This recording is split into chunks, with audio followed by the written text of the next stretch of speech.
সহমর্মিতা। সহমর্মিতা হচ্ছে অন্যের অনুভূতিটুকু অনুভব করার চেষ্টা। মুসলিমদের জন্য এটি খুব গুরুত্বপূর্ণ একটি গুণ। এর মাধ্যমে ভ্রাতৃত্ব, দানশীলতা, দয়া, মায়া ও ইসলামের মৌলিক চেতনার সাথে সংশ্লিষ্ট অন্যান্য গুণাবলীর বিকাশ ঘটে। রাসূলুল্লাহ সাল্লাল্লাহু আলাইহি ওয়াসাল্লাম বলেন, তুমি দেখবে বিশ্বাসীরা পরস্পরের প্রতি দয়া, মায়া ও ভালোবাসার একটি দেহের মতো। এর এক অংশ অসুস্থ হলে পুরো শরীরেই ব্যথা, নিদ্রাহীনতা ও জ্বর অনুভূত হয়।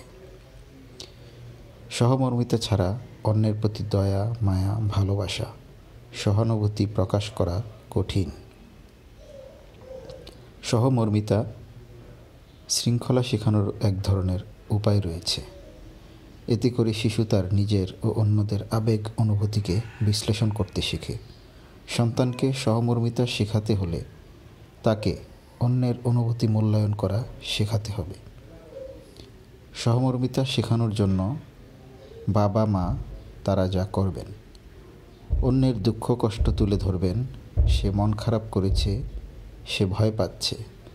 অন্যকে কষ্ট দেওয়ার ক্ষেত্রে শিশুটির ভূমিকা কী ছিল তা আলোকপাত করবেন। তুমি তাকে ধাক্কা দিয়েছ, তাই সে ভয় পাচ্ছে। সে মন খারাপ করে আছে কারণ তুমি তাকে মেরেছ।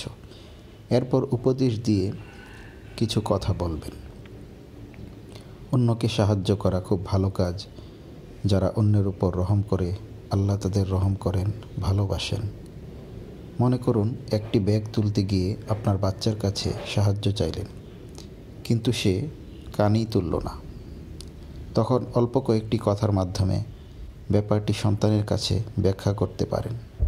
আমি খুব মন খারাপ করেছি, তোমাকে বলার পরও তুমি ব্যাগটা তুলতে আমাকে সাহায্য করলে না। অন্যকে সাহায্য করা একটা ভালো কাজ, আর বাবা মাকে সাহায্য করলে আল্লাহও খুশি হন। মনে রাখবেন, স্পষ্ট ভাষায় সন্তানের সাথে কথা বলতে হবে। যেমন, চলো আমরা ভাগাভাগি করি। অন্যের প্রতি আন্তরিকতা ও সহমর্মিতা প্রকাশের ক্ষেত্রে নিজেকে আদর্শ হিসাবে উপস্থাপন করতে হবে। কারণ বাচ্চারা বাবা মার কাছ থেকে শেখে, বাবা মাকেই অনুসরণ করে।